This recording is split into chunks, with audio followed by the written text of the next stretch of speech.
please stay standing and turn to page 28 for the Baruch Hu.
We call to prayer, and then we say, God, thank you for creating this world. You created it out of love. And in love, you give us not just this world, but you give us Torah. We say, Ahavat Olam, great love, the love that is eternal. Page 32, Ahavat Olam, a great love.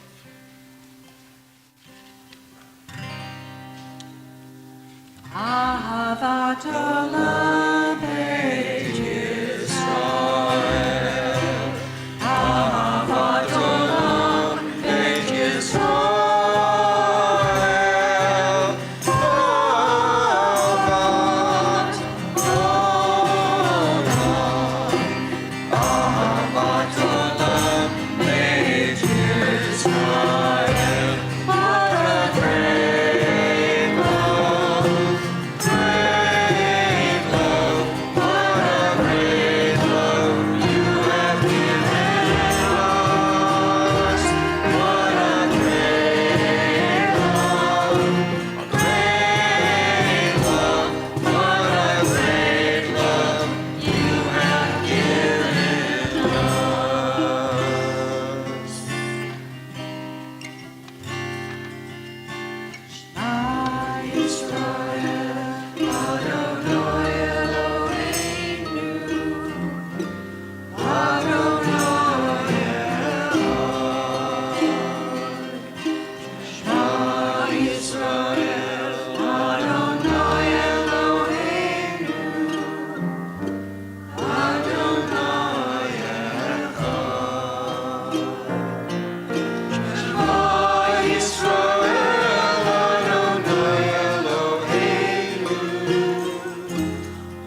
Page 36.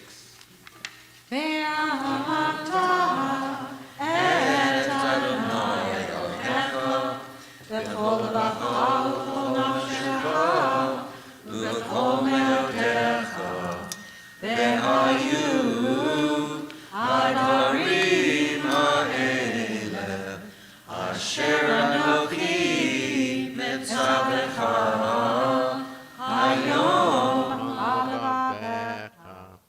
ושיננתם לבניך, ודיברת בם, בשבתך בביתך, ובלכתך בדרך, ובשוכבך ובקומך, וקשרתם לאות על ידיך, והיו לטוטפות בעיניך, וכתבתם על מזוזות ביתך ובשעריך, למען תזכרו ועשיתם את כל מצוותיי, והייתם קדושים לאלוהיכם. אני אדוני אלוהיכם, אשר הוצאתי אתכם מארץ מצרים, להיות לכם אלוהים. אני אדוני אלוהיכם. אדוני אלוהיכם אמת. Page 39. We read responsibly by paragraph. Standing on the parted shores of history, we still believe what we were taught before ever we stood at Sinai's foot. That wherever we go, it is eternally Egypt, that there is a better place, a promised land, that the winding way to that promise passes through the wilderness. That there is no way to get from here to there except by joining hands, marching together, and singing.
Service continues with tefillah. We turn to page 46. Invite those who are able to please rise.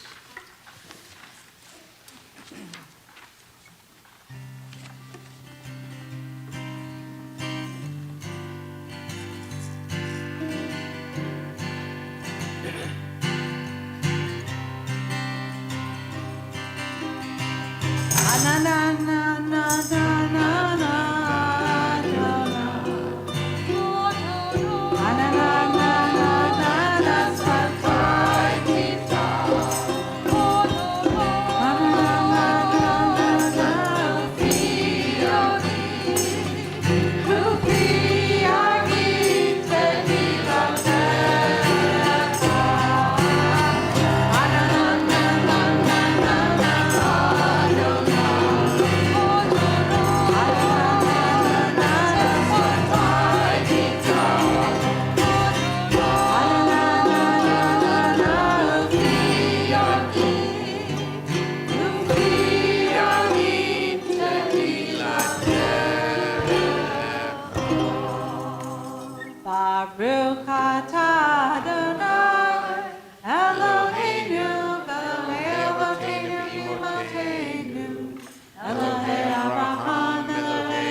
Seavoti Maho, Umevigula Livne Bnehem, Leman Shemo Be'ahava, Melech Ozer U'Moshiach U'Magen, Baruch Atah Adonai, Magen Avraham Bezrat Sarah, Atah Gibor Le'olam Adonai, Mechaye HaKol Atah Rab LeHoshia, Mashiach Ruach U'Morid HaGashem, Mechakel Chayim Bechesed, Mechaye HaKol Berachamim Rabim, Somek Noflim Berofei Poholim, Umatir Asurim, Umekayem Emunato, Lishenei Afar, Michamocha Bal Gevurot, Umidom Elah, Melech Lemid Umekayem, Umatzmiach Yeshua, V'ne'emanata lehachayot hakol, Baruch atah Adonai, Mechaye HaKol. Atah kadosh v'shem hakadosh, v'kadoshim b'chol yom v'hallelu Selah. Baruch atah Adonai, Ha'el HaKadosh. We spend a few moments now in our own silent prayer, and when we are finished, we invite those who are standing to please be seated.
Oh, say shalom Mikro,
pray for peace, but we know that there are those for whom there is little peace. They suffer from illness of body, illness of spirit, and our hearts and prayers reach out to them.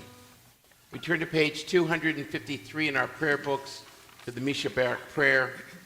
As we do, we remember these friends of our community in need of healing: Azrael Early, Rohan Early, Amy Thornton, Stacy Hetzel, Diane Turner, Jacqueline Tara Smith, Deborah Rose, Eileen Kreisman, Ronnie Haber, Vadim Barzam, Jill Forleo, Ellen Gottlieb, Vanessa Bianco, Paul McCready, Janelle Cohen, Glenn Less, Jesse Early, Andrea Gurevich, Carl Wilhite, Ginny Gaston, Cindy Balin, Joe Dover, Patty Newby, Adrian Hellender, Barbara Laird, Marion Laird, Michelle Arrigo, Frank Allen Coombs, Joni Michaels, Myron Brumberg, Randy Hyde, Martin Kornblue, Joe Giordano, Neil Fenchel, Fenchel, Margaret Nichols, and David Corbin. If there's one whom you are thinking of, we invite, or a name that's been mispronounced, please say their name aloud so that we might pray for them as well. If you are on our live stream and have a name you wish to include, please put it in the chat. Joel Davis. Jim Lindstrom, Era Lindstrom. Gunter Mittelstrauss, Ellen Weaver.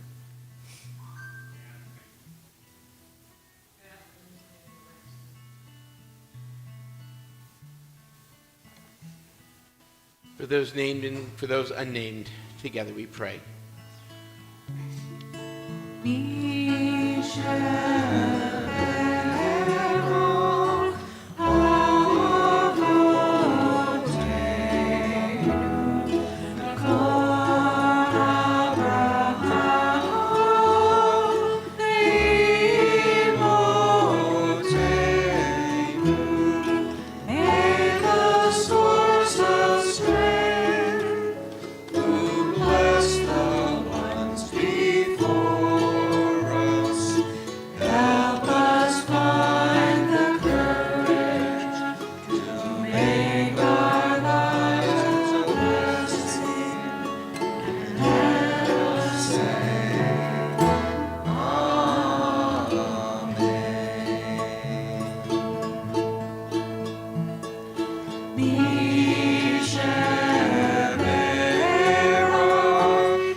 Our service continues on the bottom of page 282 with Elenu.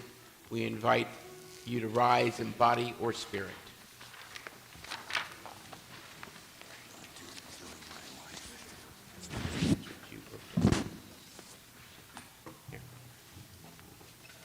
Aleinu l'shabeach l'adon hakol, l'tet gdula l'ser bereshit, shelo asanu kigoyei ha'aratzo, velo samanu kamishpachot ha'adama, shelo samchalkenu kahem, v'gor aleinu kechol hamonam, v'anachnu korim, Umishtachavim umodim, lifnei melech malchei hamlachim, hakadosh baruch hu, v'ne'emar,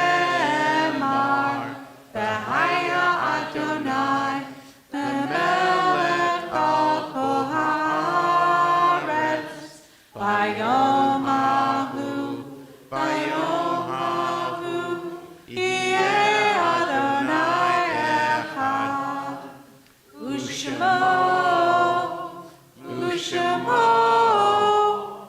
U'shemo echad. Please be seated. Page 294.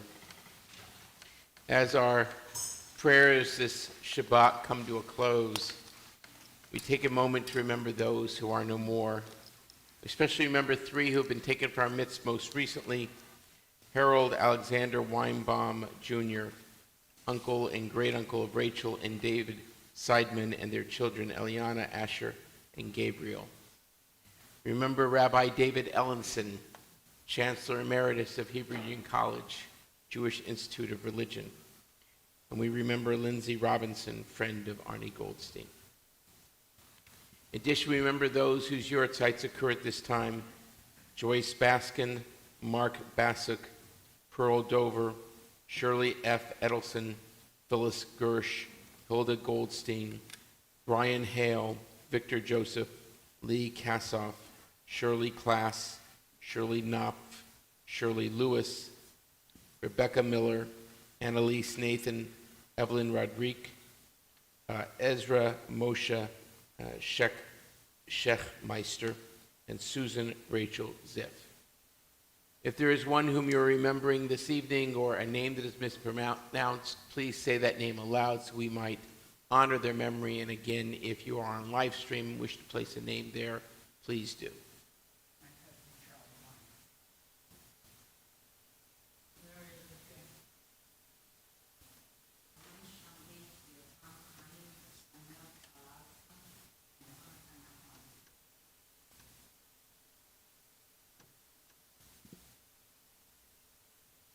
The memories of all of them are with us. Our great griefs and sympathies are mingled as we praise God and pray for the coming of God's sovereignty.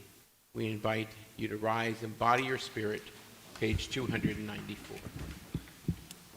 Yitgadal Yitgadash Shemei Rabbah, Yamad Yivrach Hiruteh V'yamlich Malchuteh, V'chayachon V'yimechon V'chayei D'chol Beit Yisrael, V'agalah V'zman Karib Yimru Amen. Yehei Shmei Rabbah Mebarach Le'olam Omei Omayim. Yiparak V'yishtabak V'yitpa'ar V'yitramam V'yitnaseh V'yitadar V'yitalev Dalal Shmei Rekudesha B'richu Leila Mincha Birchata V'shirata Tushbachata V'nechamata Damiram B'yama V'yimru Amen. Yehei Shalom Rabbah Min Shemayim V'chayim Aleinu V'al Kol Yisrael V'yimru Amen. Oseh Shalom B'yomav Huyaseh Shalom Aleinu V'al Kol Yisrael V'yimru Amen. May God, who makes peace in the highest of heavens, may God make peace for us, for Israel, and for all humanity. And let us together say, Amen. Please be seated.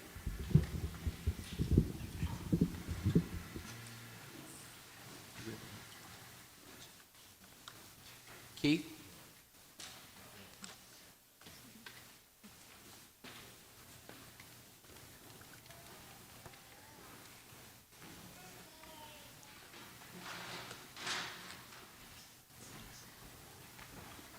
Shabbat Shalom. Shabbat Shalom. My name's Keith Ketover. If you don't know me, I am on the board of directors here. I'm chair of the worship committee, and I'm here to give some announcements for you. First of all, I'd just like to say thank you for the wonderful music tonight from our davening team. I think that the percussion was especially creative tonight. And thank you, of course, to our clergy for providing us a meaningful Shabbat. Tomorrow morning, we have 10:30 services with Rabbi Nemitov and Cantor Pool. So please come and enjoy that. There is also a 9 a.m. Layla Torah study in person or via Zoom. I'd like to share the PJ Party Havdalah event on Saturday from 4 to 6. So get those PJs on and come on in.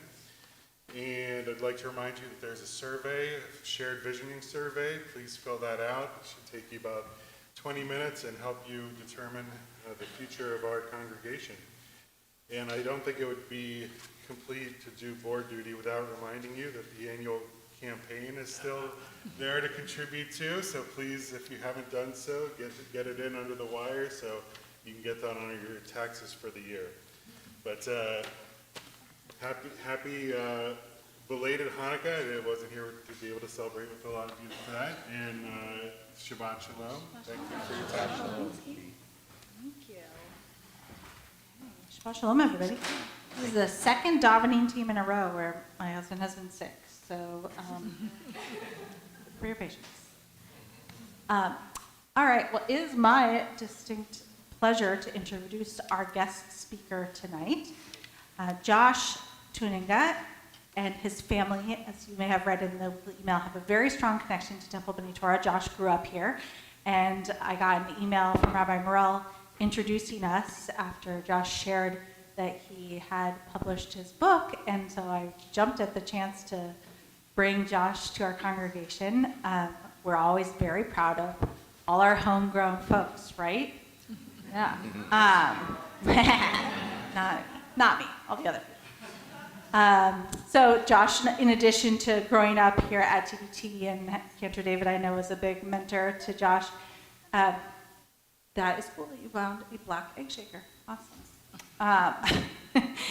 Josh is now an author, an artist, and a designer living in North Bend, Washington.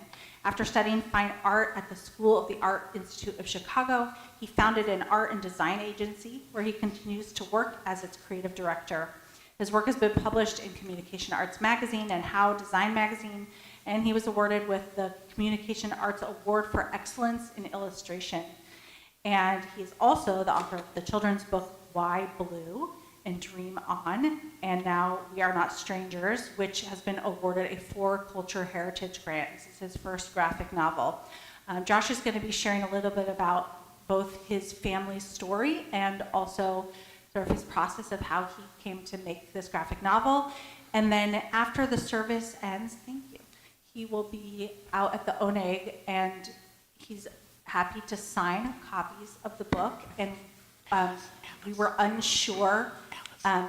He'll be available to answer questions. If there's a mob of you that want to talk to him and ask questions, then we may get formal. But we'll try to keep it informal if we can. And because it's Shabbat, we don't sell things on Shabbat, but if you didn't already get his book and you want to take one of his books home tonight, Josh has copies of his book, and he's happy to get your information so that you can pay after Shabbat for the book.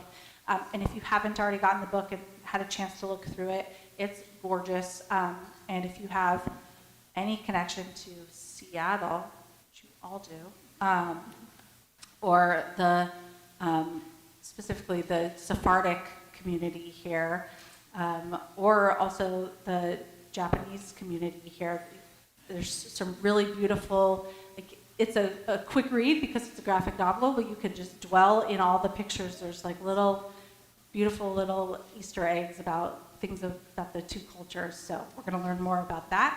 So I encourage you to check that out if you have not already had the opportunity to do so. So Josh, welcome. We're so happy to have you here on this Shabbat. Thank you so much. And if you will give us approximately 30 seconds to just get our text going. Josh is going to be using this screen here, so if you can't see, now is a great time to move somewhere where you can see, including, yes, all you wonderful people. Thank you so much. Thank you so much. Thank you so much, everybody, for being here. Hold on. Okay. Andy? There we go. All right, good. We do not. One of these days, we're going to have to update this, because it always happens every time. Let's see if this is working. Yes, it is. Great. So I can't tell you how cool it is to be here. Over the past couple of months, I've been doing a couple events around this book, and but speaking here at this location is really special for me because, I mean, the last time I was on the Bima talking to this community was my bar mitzvah. So, yeah, so it's really, really special to be here. So thank you so much for having me, really. It's been really fun to connect with you too, David. It's been amazing. It's a really great surprise. So yeah, I have so many memories of going to Hebrew school, being a part of this community. So I'm here to talk about my new graphic novel. So it's called We Are Not Strangers, and this project started in my Uncle Marco's West Seattle kitchen when he was making his famous fresh caught fish and chips for my family. And as he cooked his dinner, he talked about the story of his grandfather. So it's his papu, a Sephardic Jewish immigrant from Turkey who arrived here in the Pacific Northwest in the early 1900s. And Marco went on to tell me about attending his papu's funeral. So it was a typical Sephardic Jewish event, close families, friends, relatives he hadn't seen in years, so many familiar faces. But there were some people he didn't recognize at all.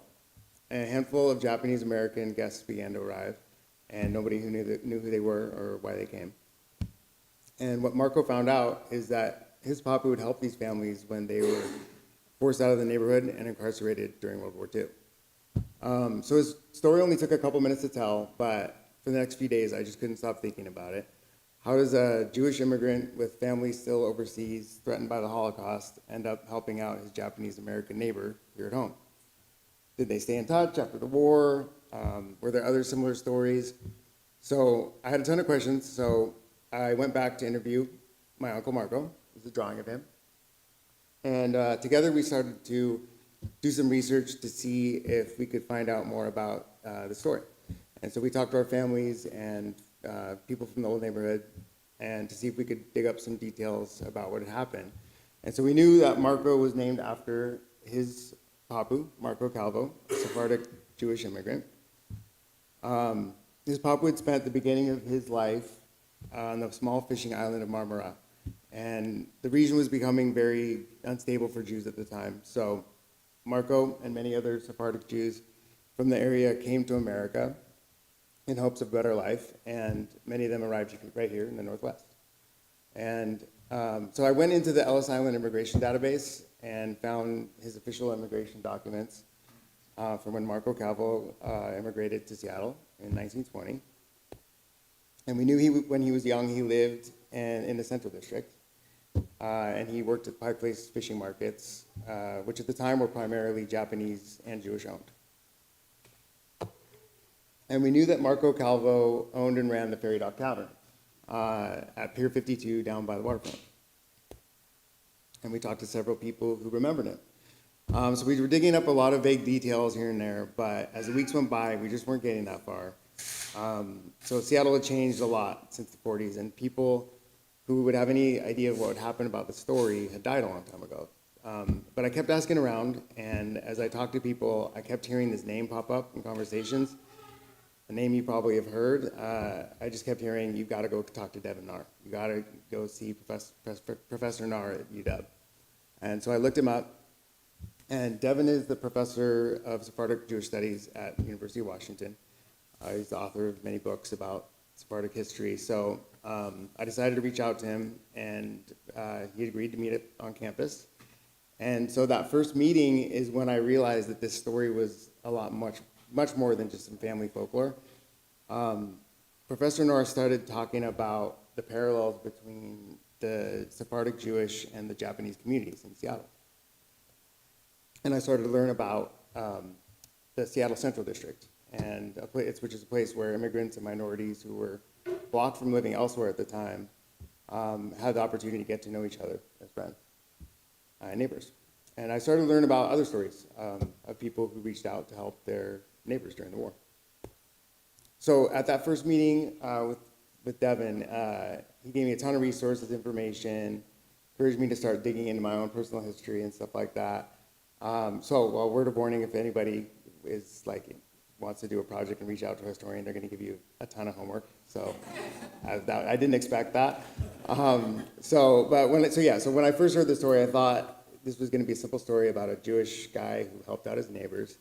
But once I started researching, it was clear that this story was more than that. It was about the type of environment that kind of creates that relationship, you know? So I discovered these maps of the Central District, and which highlighted just kind of how unique of an area this was. So these maps are based on a house-to-house survey conducted in 1939. You can see how there are concentrated neighborhoods, Sephardic Jews, Japanese, and there's pockets where everybody kind of lived, but they all just kind of overlapped each other. And people of different backgrounds and cultures living up against each other in this community. So I should take a second to talk about Sephardic Jews. There's a lot of times people have no idea what that even is. So a lot of people, oh, here we go. Sorry. Oh, I'm going way too fast. Okay, so a lot of people, when they think of Jewish people, they think of, matzo ball soup, speaking Yiddish, Ashkenazic Jews. These are people originating from Central and Eastern Europe. I'm sure most of you already know this. But Sephardic Jews come from Spain, Portugal, and the Middle East. And the fundamentals are the same, but different customs, foods. And this is something I was really excited about representing in this story, because I just hadn't seen that happen before. I'm super into comics, and that was not a character I'd ever seen before in any comic book before. So the main character in the story is based on my family history, Sephardic Jews from fishing islands in the Mediterranean. And as I said, those who immigrated to Seattle found opportunities in the fish markets, in Pike Place Market. And the fish markets were an opportunity to find work for immigrants who knew how to fish. And Pike Place Market was also a welcoming ground for the Japanese community too. So the Japanese markets at Pike Place, they really thrived before World War II. It is estimated that as many as 4/5 of the fishermen and farmers selling produce at Pike Place were Japanese Americans before the war. So as I started learning about this strong connection between the Jewish and Japanese cultures, so fishing became obviously a big thing for my characters to kind of connect. But that wasn't the only thing they had in common. As I said, these communities lived in the Central District. And so because of redlining practices, immigrants and minorities could kind of find a home here. And so as I started to dive deeper into this history of the area, I started to think about my own memories from the Central District. So when I was a kid, we grew up in the suburbs on the east side here. But I used to tag along with my papu to go into the city to run errands all the time. And he loved to take me to the old neighborhood and tell me about old stories about growing up in the CD. We'd usually take a detour, grab some like hambao or, chipino at one of the fish markets or something like that. And wherever we went, he always seemed to know everybody. He knew wherever we went. And as a kid, I never really understood why are we driving all the way into the city to just go to the bank or get Passover get salmon for Passover. But looking back, I think he just really wanted to stay connected to that community there. He was from a family of Jewish immigrants, and most of whom had been wiped out from the Holocaust. And so the Central District was a place full of people with similar backgrounds, and he really felt comfortable there. So when I started this project, my papa wasn't around anymore, but I decided to do exactly what we used to do together. So I jumped in my car and headed to the city, and I started exploring and I started drawing. So this is my first sketch of the original Sephardic Bechor Cholim synagogue in the Central District. And as I came across these landmarks, this is the Ferry Dock Tavern where Marco worked. I'd start just taking pictures and sketching. And this setting was, used for many of my character scenes, now Starbucks.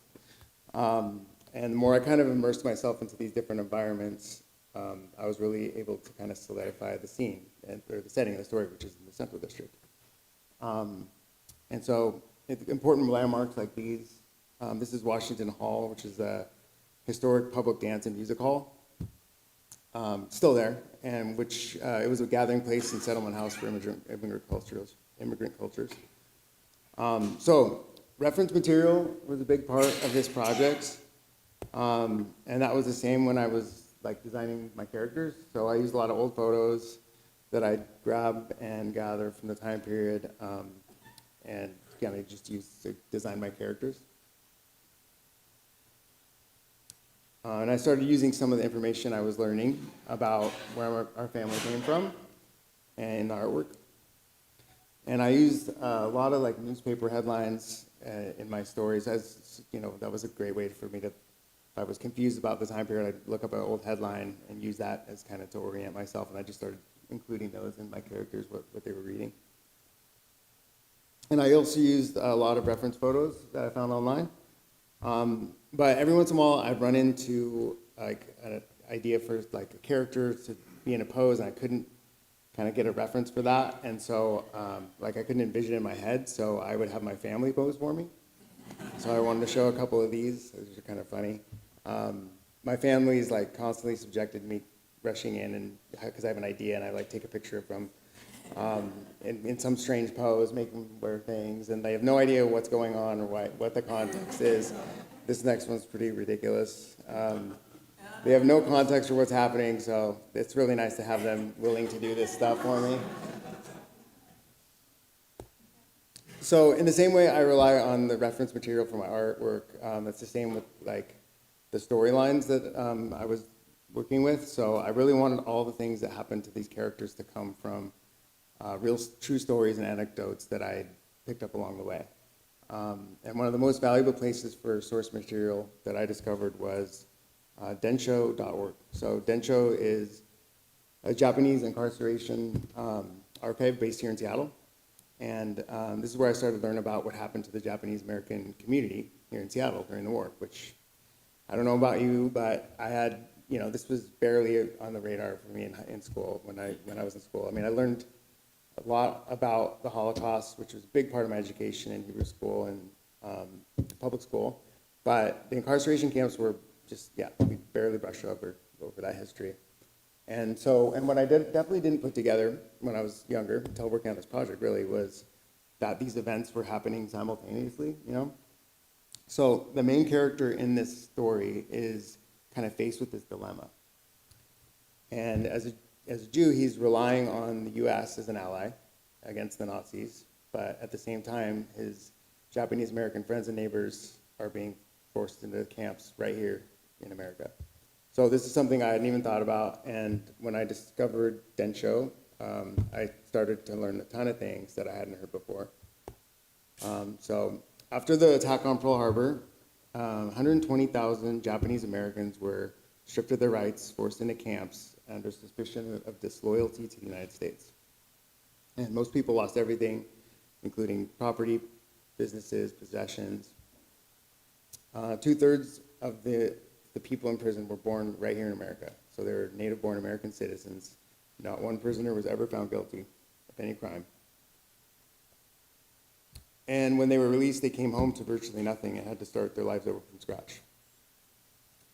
But there were some really rare stories of people who did reach out and help, and especially in communities like where people from different backgrounds got to know each other, like in the Central District.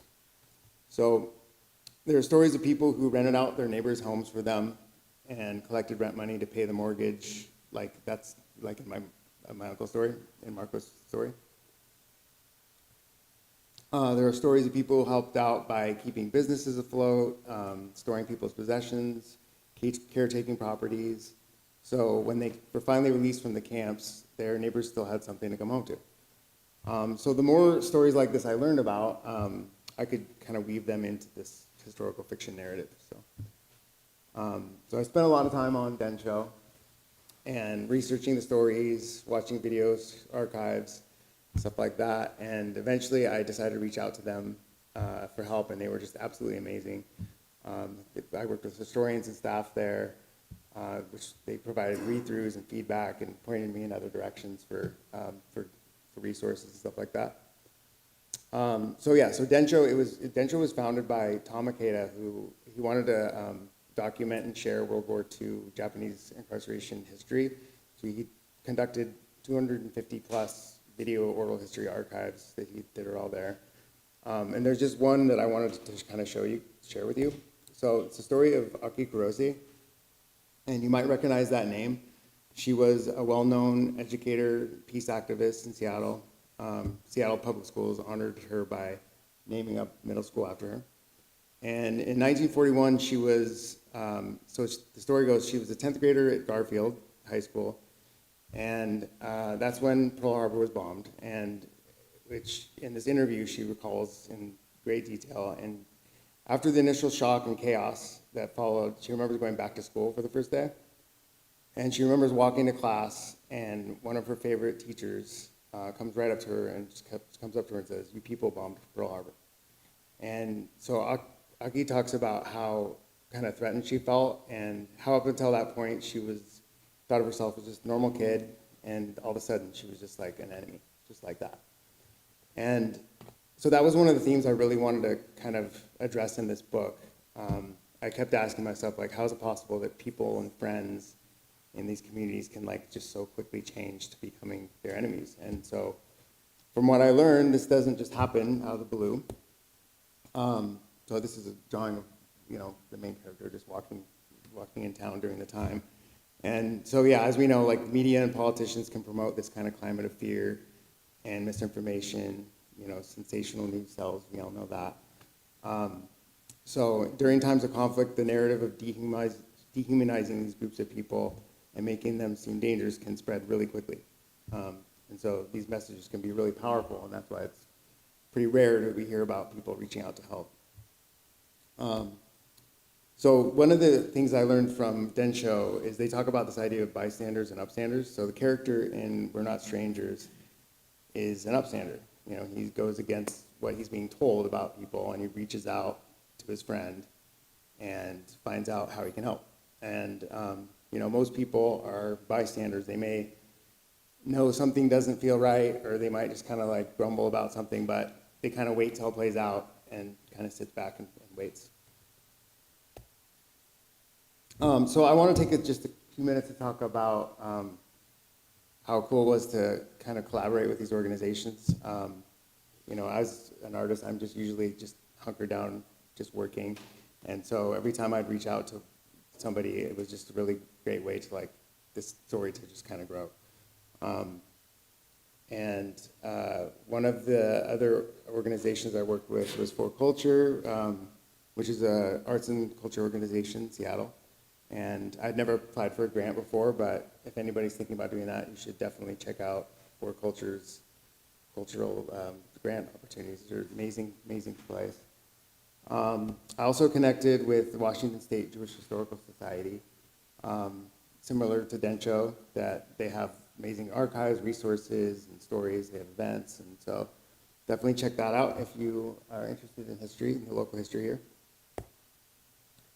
There was a ton of other organizations that helped. I'm just showing this slide because when I was putting this together, it was pretty funny because I was like, it really looks like I know what I'm doing here. But I literally had like, every time I talked to somebody, they would just kind of point me in another direction for resources or help, and it just kind of grew from there. I mean, really, when I started this, I was like, oh, it's going to be a small little comic I can put in The Stranger or something small, but it just grew and grew, and so I just kind of want to show that.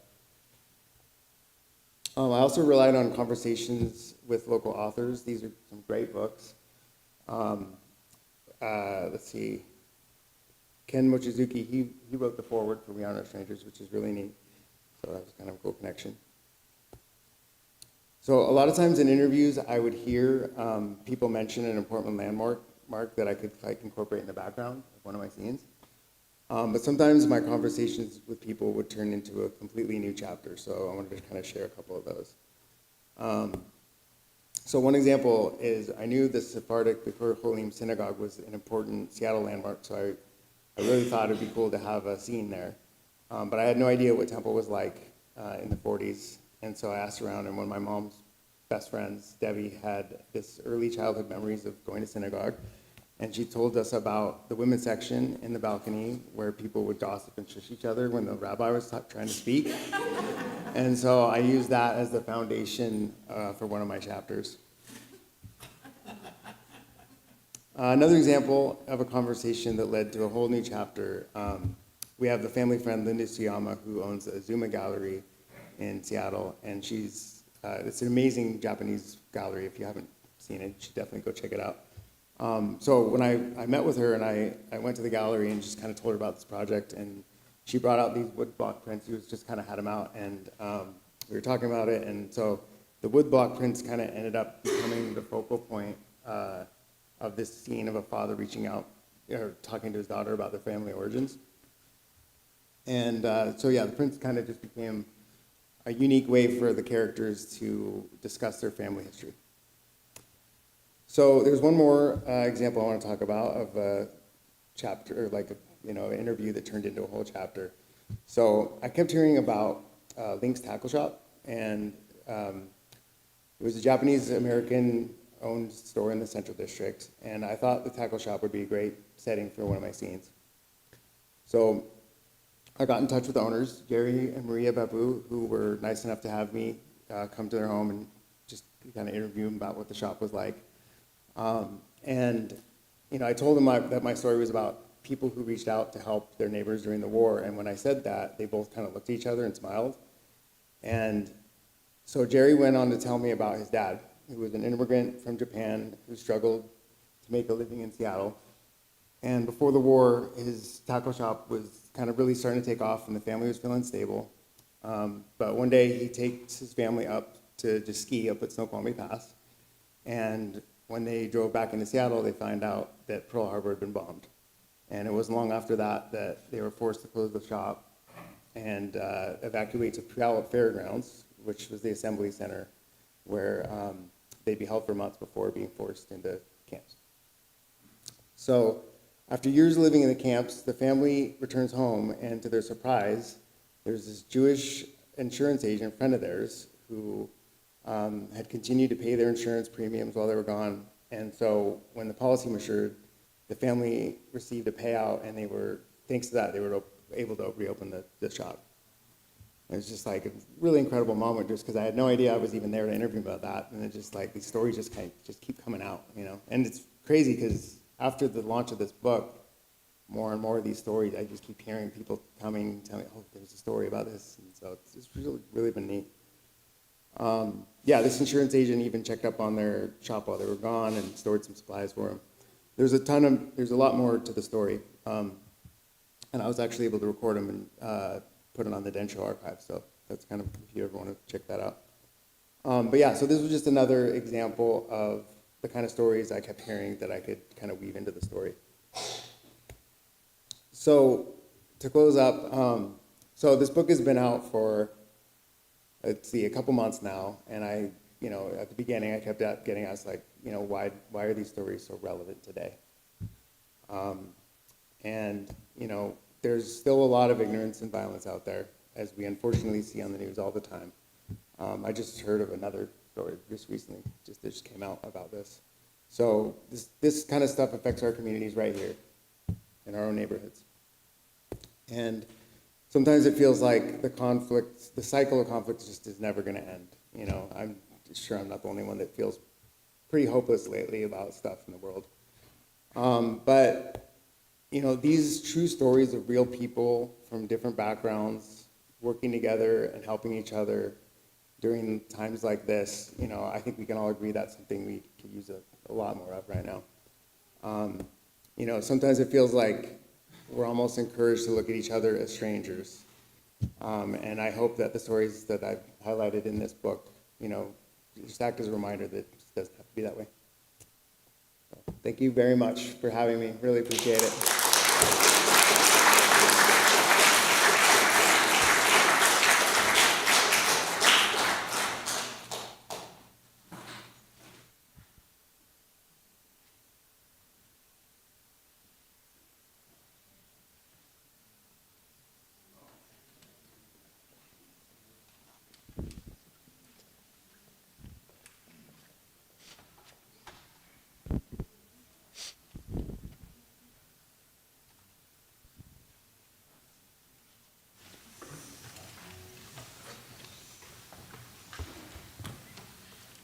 Thank you so much, Josh, for sharing. I was really, really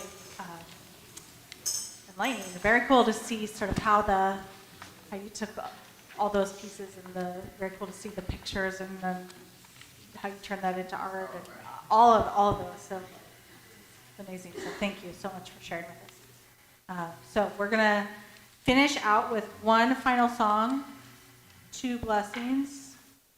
And then we'll, and a partridge in a pear tree. And then we'll go to the oneg where you can casually, we won't bombard Josh, but we'll casually give some signatures if you would like and ask some questions. And maybe you all have some stories you'll share too. What should we do first? Song? Blessings. Your choice. Their choice. What do you want to do? Blessing. Blessing. Okay, we're going to do blessings first. Good choice.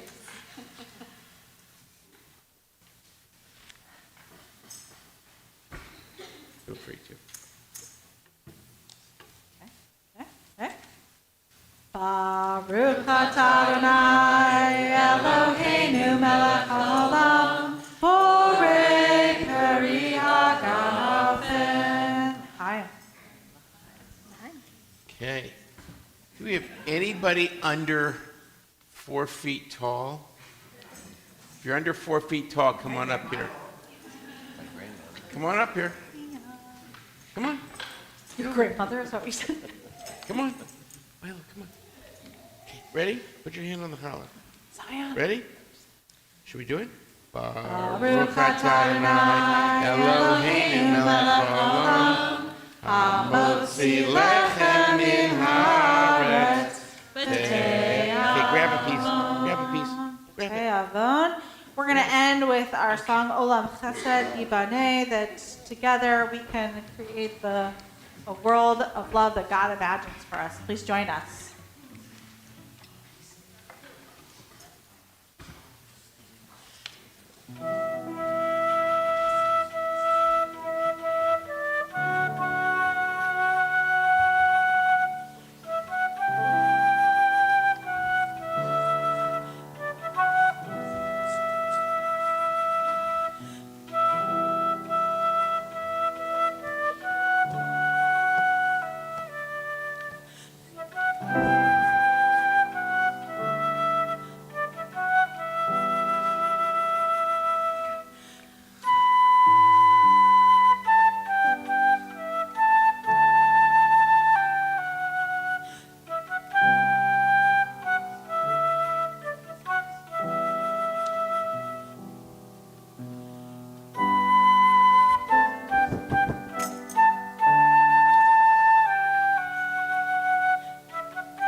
Let us remember that we are not strangers, that we are all related. Shabbat Shalom, everybody. Shalom. Please make sure you fill out that survey, okay?